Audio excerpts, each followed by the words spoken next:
السلام عليكم الحباب الغاليين، كيف نتوما؟ لاباس عليكم؟ نتمنى يوصلكم هذا الفيديو نتوما في تمام الصحة والعافية. اليوم ان شاء الله غادي نكمل لكم القصة ديال حليمة وسيدي احمد منين مشاو لامريكا بالقرعة.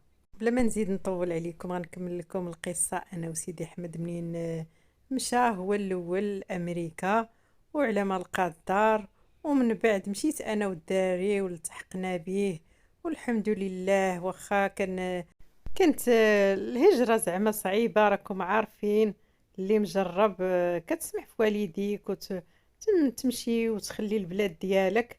في الاول جاتنا صعيبة بزاف في الغربة، ولكن منين شفت الدراري ولادي عجبتهم الدراسة وناشطين وفرحانين شوية بشوية كنولف. وراجلي سيدي احمد كان خدام في واحد الريستورا ديال البيتزا، وملي كيسالي الخدمه في 12 الليل كيبقاو البيتزات كبار وكيبقاو لي ساندويتش هما داكشي كامل كيهزوه وكيلوحو حاشاكم في البوبيل. هو اش كيدير؟ كيعمر داكشي اللي شاط في الكوفر وكيبقى يدور على الناس مساكن، هادوك اللي كينعسوا في الزنقه وهادوك اللي واقفين في الكورنيرات، على الناس اللي ناعسين في الزنقه وكيفرق عليهم.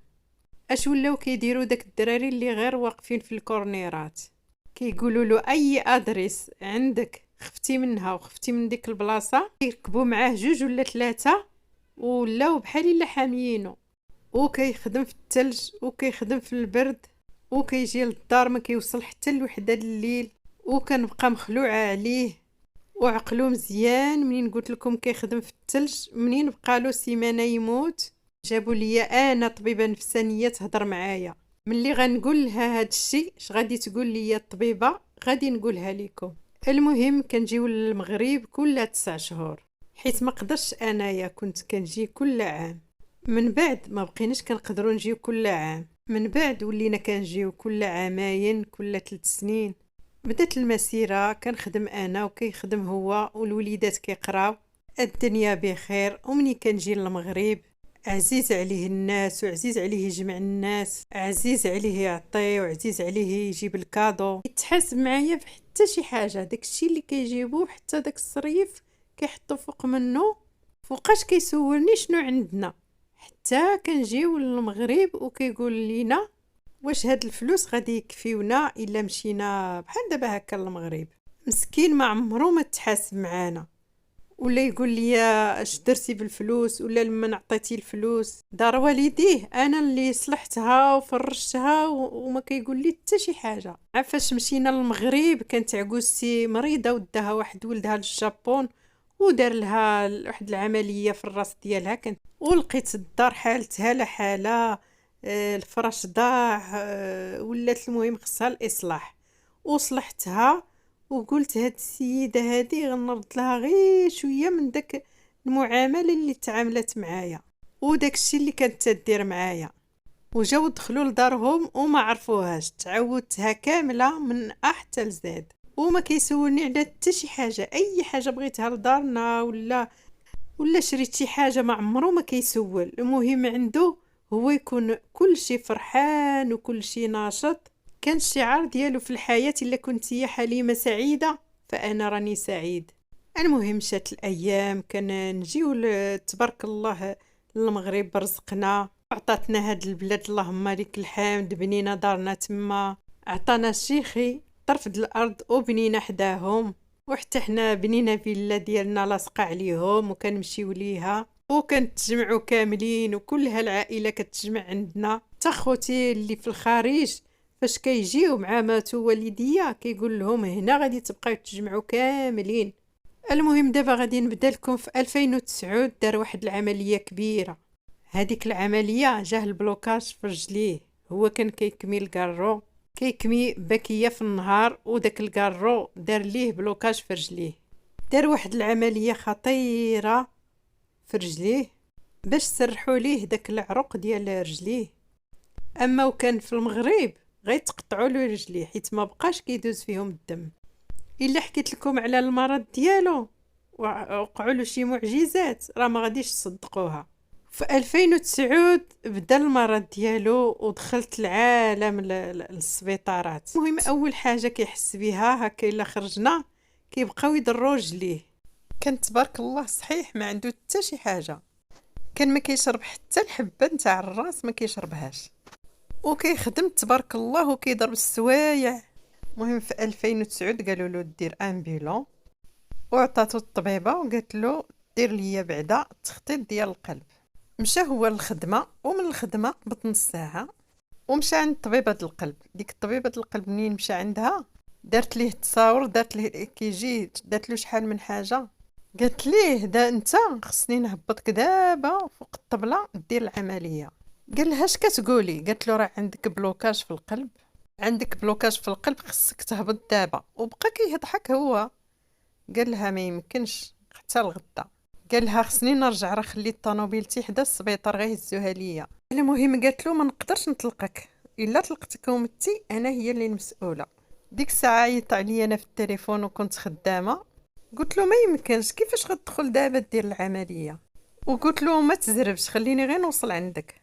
منين وصلت عنده فهمتني هي، قالت لي يا ودي راه عنده البلوكاج في القلب، قالت لي راه يقدر اي وقت تجيه سكته قلبيه. المهم دخلوه ودخلوه وبقيت انا مصدومه. الراجل غير جا يدوز وصدق غادي يدير العمليه. قالوا لي العمليه غادي تشدنا ساعتين. المهم انا دازت ساعتين ما خرج عندي حتى شي حد، داز ساعتين ونص ما خرج عندي حتى شي واحد. انا ديك الساعه مازال ما عرفتش السيستم ديال امريكا، كان نقول راه وقيلا مات وما بغاوش يقولوها لي بحال المغرب، وقلت مع راسي وقيلا مات وما بغاش تقولها لي هاد الفرمليه. وانا نعيط على خويا الحسين لان مترضعه معاه. ومنين جا قال لي غادي نمشيو على داك الفرمليه اللي كاينه تما نسولوها. قالت له راه اختي راها تخلعات، وقلت لها ساعتين ودابا 3 سوايع وربع. قالت لينا تسناو شويه، وهي دخلت كتسول وهي تخرج لعندي قالت لي راجلك راه لاباس وبخير وراه كملوه دابا. علاش تعطلوا؟ الراديو راه بان لهم بلوكاج وهو عنده 3 البلوكاجات، وراه داروا له 3 ديال لي سبانس في قلبه. المهم هذه هي بدايه السبيطار. ديت الراجل عطاوه ليا في نهارو، ديتو مشينا بحالتنا، ومازال خصو يدير عمليه على ديك البلوكاج اللي في الرجلين. جينا عند هذاك اللي كيدير العمليه في الرجلين، وهما كيوريو لك العمليه في الكمبيوتر وكيقولوا لك شنو غنديروا شنو غنديروا شنو غنديروا. العمليه غادي تاخذ 6 ديال الساعات. قالوا لي غادي تجيبيه 6 ديال الصباح باش نعاودو نهيئوه، و8 ديال النهار غادي يدخل يدير العمليه. داك النهار اللي غادي نديه صبحت واحد العاصفه ديال الثلج، واخا هكاك كابرت انا غاديه وعندنا الزهر وكتجي داك التراكس اللي كتجر الثلج وانا تبعها من اللور، وانا مخلوعه وهو غادي كيغني عادي كيقول لي اش غطرا كاع ما غطرا حتى شي حاجه، وانا مخلوعه. المهم وصلته ودخلته، وهنا اللي زوين في امريكا يكونوا داروا لك لي راديو، داروا التحليلات، منين غتدخل العمليه كيعاودوا داكشي كامل. ديك الساعتين اللي كيقول لك غنوجدوه فيها كيعاودوا لك كل شيء. صافي دخلوه قال لي الطبيب راه العمليه غادي تبدا مع 8. العمليه غادي تستغرق لينا 6 ديال السوايع، واش غادي تبقاي هنا ولا غادي تمشي؟ قلت له لا غادي نبقى. بقيت تما. المهم دازو 6 ديال السوايع، وديك الساعه مشيت عند الفرمليه وقلت لها شنو وراه راجلي مازال ما خرج. قالت لي غادي نصوب لك خريطه في هاد الورقه حتى غتتبعي فين كاين راجل. خرج من العمليه ودخلوا لواحد الشومبر اللي باقي ما غيشوفوا حتى شي واحد، وبقيت تابعه داك الخريطه. وقالت لي منين توصلي وصوني شي واحد غيجاوبك في التليفون. وهي هذيك وصلت وبان لي واحد الفرملي وهو في داك البيت ديال الدجاج، وخرج عندي وحل لي الباب وقال لي واش بغيتي تشوفي راجلك واش انت هي فلانه. دخلني لواحد البيت ورش عليا داك البرودوي كامله ولبسني واحد الكسوه والطربوش، وهي هذيك قال لي تبعيني. كنقول مع راسي يا ربي ياك ما يكون مات وما قدرش حتى نسولو. ومنين تبعتو كنلقى ديك البلاصه اللي دخلني ليها كاينين 8 ديال الناس، 4 من على اليمين و4 على اليسار، كلهم داخلين تحت تأثير البنج الا واحد فيهم كرشو كلها فاصمه، رجليه كلها فاصمه، وكاين واحد القطيب اللي بحال ديال الشوا اللي محشيلوه في عنقو ودايرين ليه الاكسجين وكيغوت داك السيد. وبقيت كنشوف داك الناس اللي ناعسين، قلت له ما كاينش راجلي هنا، وقال لي ها هو داك السيد اللي كيغوت. قلت له راه ماشي هو. وهي هذيك عطاني السميه ديالو، قلت له ها هي هذه السميه. قال لي وهو هذا راجلك. وانا بقيت كنغوت، قلت له انا راجلي دخل غير على الجرحه في البوط ديالو، واحد جوج جريحات في الجدر ديال الفخذ ديالو. كيفاش دابا كله فاصمه؟ واشنو درتو ليه؟ وشنو هو هذا القطيب اللي في عنقه؟ وعلاش كيغوت بزاف؟ شافني كنغوت قال لي ترولاكساي ترولاكساي، وعيط للطبيب، وعيط على الطبيب اللي دار ليه العمليه. وهذاك الطبيب اللي دار ليه العمليه الصديق ديالنا. غير جا الطبيب وكنشد له انا في عنقه، قلت له انا وكنغوت، وقلت له انا ما قلتيش غدير له هاد الشيء كامل. وقال لي راه كيغوت من الالام وحنا عاطينه المورفين. وبقيت كنغوت وقال لي اجي معايا وغادي نعاود لك شنو وقع. وهي هذيك عطاني كاس ديال الماء وغادي نفهمك. قال لي غادي نفهمك ومن بعد غتشكريني. قال لي البلوكاج ديال راجلك ما كانش غير في رجليه، البلوكاج ديال راجلك بقيت تابعو حتى الاخر ديالو اللي كان في فم المعده. قال لي سيري بحالك لدارك، راه هادشي كله غادي يفوت حتى للصباح واجي. ومشيت لقاعة الانتظار وبقيت نبكي نبكي نبكي حتى تفشيت مزيان واحد الظلام وخرجت في حالتي. ما بقيتش عقلت على الطوموبيل ديالي فين حطيتها. تلفت بقيت كنقلب عليها غير بالسوارت حتى سمعتها كتصوني في واحد القنت. ومشيت لداري وما عقلتش كيفاش درت حتى لقيت راسي في داري. دخلت، الولاد كيتسناوني فينا هو بابا، واش ما غاديش يجي؟ فيهم لا غادي يبات هاد الليله، ولكن شافوني وجهي ما فيه ما يتشاف. قلت لهم انا عيانه غير منين فقت بكري، راه ان شاء الله دابا يخرج غدا. هي هذيك في الصباح مشيت، السياره كتكون حتى ل 11 وانا مشيت لواحد الطابلو اللي كيديروا فيه دوك الناس اللي توفاو، كنشوف واش باقي حي ولا راه توفى، لان ديك الحاله اللي شفتو فيها البارح راها كارثه. وطلعت عنده في داك ال11 ولقيتو داوه الانعاش. دخلت عنده لقيتو دايرين له واحد القربه سخونه على كرشو، ولكن كيتألم لكن في صمت. وداك القطيب اللي دايرين له في عنقه مرتو بزاف. وقلت له شتي اش هاد الحاله؟ قال لي يا اختي الحمد لله اللي كانت الوضعيه ديالي كلشي كان عندي مزيان، اللي ساعدتهم وداروا لي العمليه.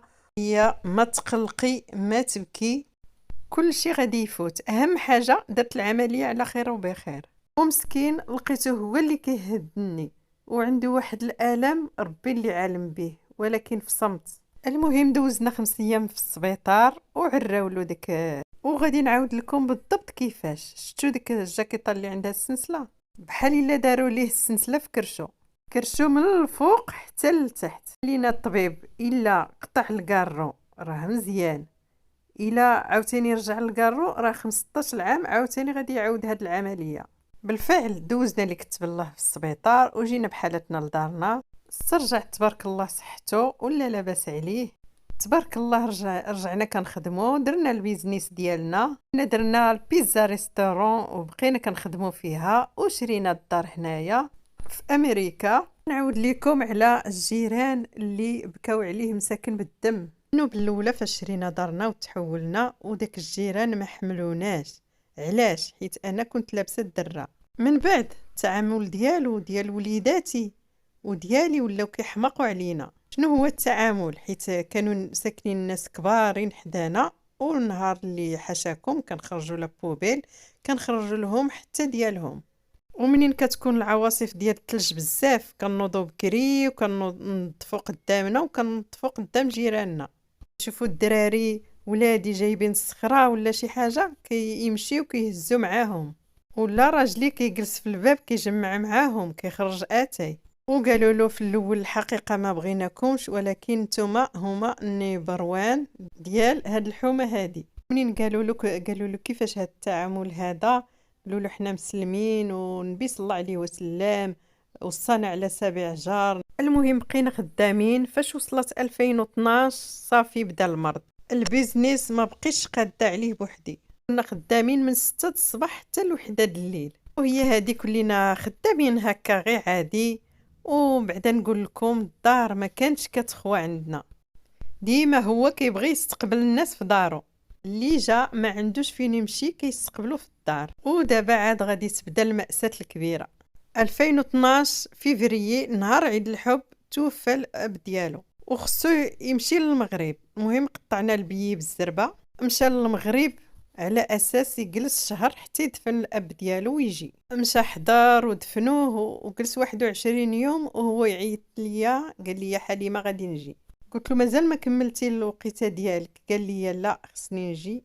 كضرني قرفتي بزاف وكتافي وما قدرتش وما كنقدرش نحطها على الجلده ديال راسي. مع هو كيصبر بزاف، ومنين قال لي هكاك عرفتو مهلوك. قلت له صافي اجي. اللي غيجي كنطل من الشرجم، حطاتو ليموزين وبقى شاد في راسو، ما قدرش حتى يهز داك الباليزه وداك الصاك اللي جايب. قلت للولد سير هز على باباك وكنجيو نسلموا عليه. كيقول لينا ما تشدوليش في راسي. قلت له اشنو جرالك؟ قال لي غنصفو لك حليمه بحال الا هزيتي الراس وفورتيه. قال لي يا راسي طايب.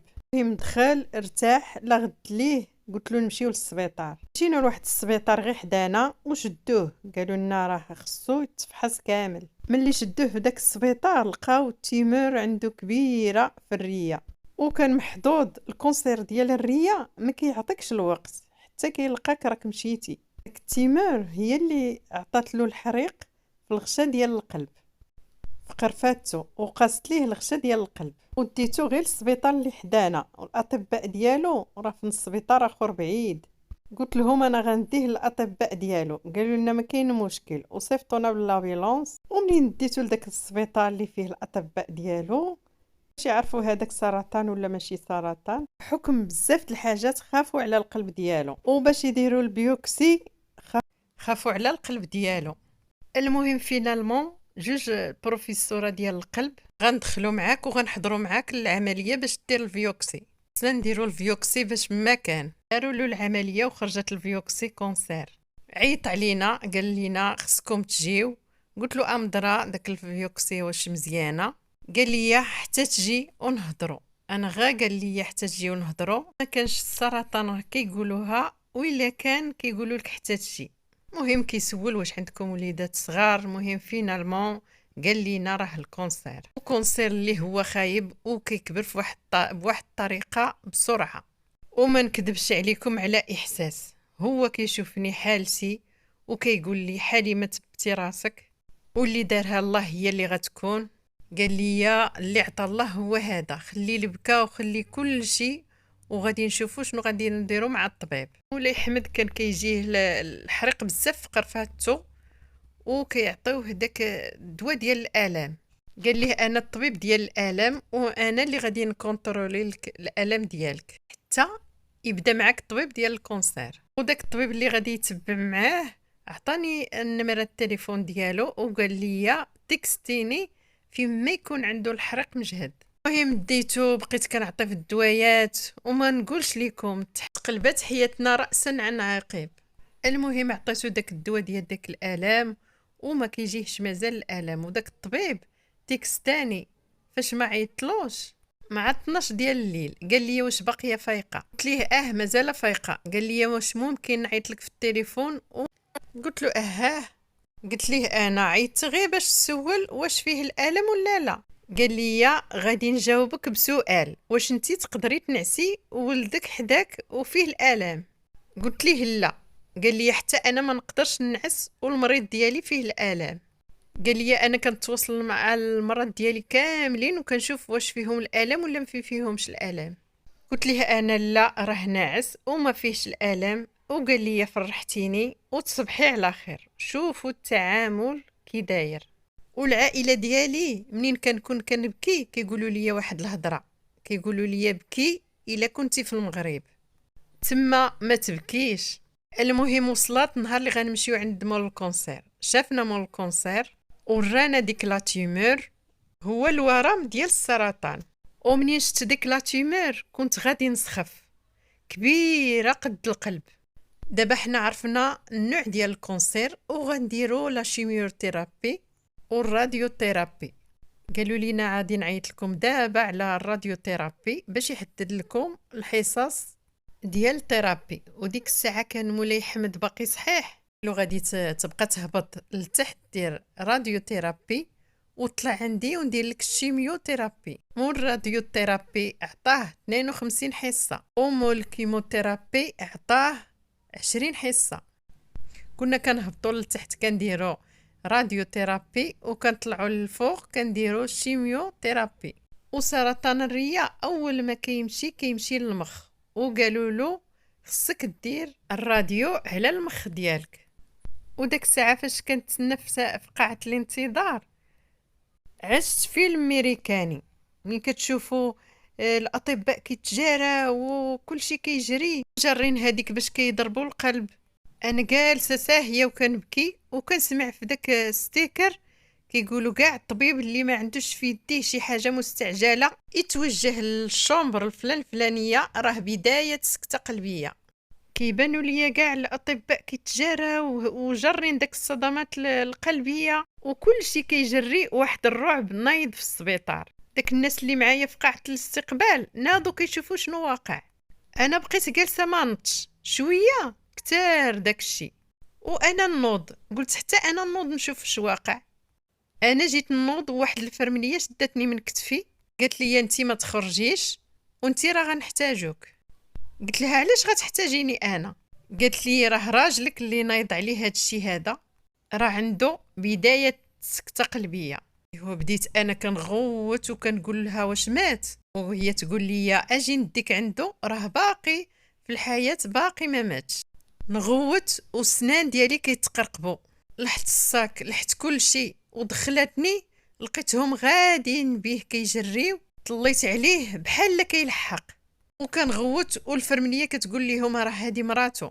تصوروا غاديين بيه كيجريو، واحد الطبيب كيقولوا يغوت وكيقول لهم ردوا البال للزوجه، شوفوا وجهها كيدير، ان كيشوفوا وجهي كله كيمشي ويجي بحال الا بغى يعوج ليا وجهي. المهم شدوني انا شي اطباء وهو داوه، وانا تبعوني ليه داروا لي ديك الصدمات الكهربائيه. المهم عتقوه، كانت عنده بدايه سكته قلبيه. انا يا داروا لي الثلج على وجهي من هنا ومن هنا، ضربوا لي واحد البره طرولاكسيت. صافي ما بقيت كنغوت، ما بقيتش هذا.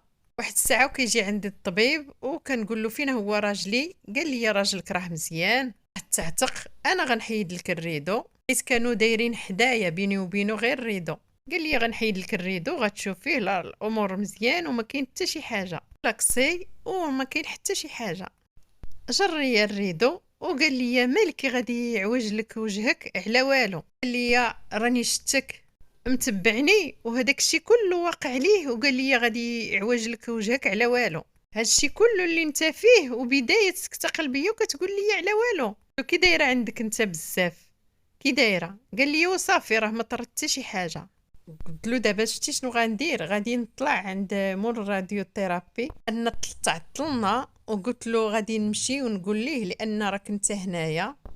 قال لي سيري، كيسحبني بحال هنايا في المغرب.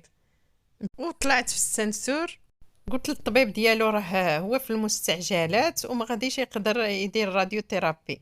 قال لي راه هادشي كله قدامي في كمبيوتر وراني كنشوفه. قال لي راه ما يمكنش ندير له الراديو ثيرابي.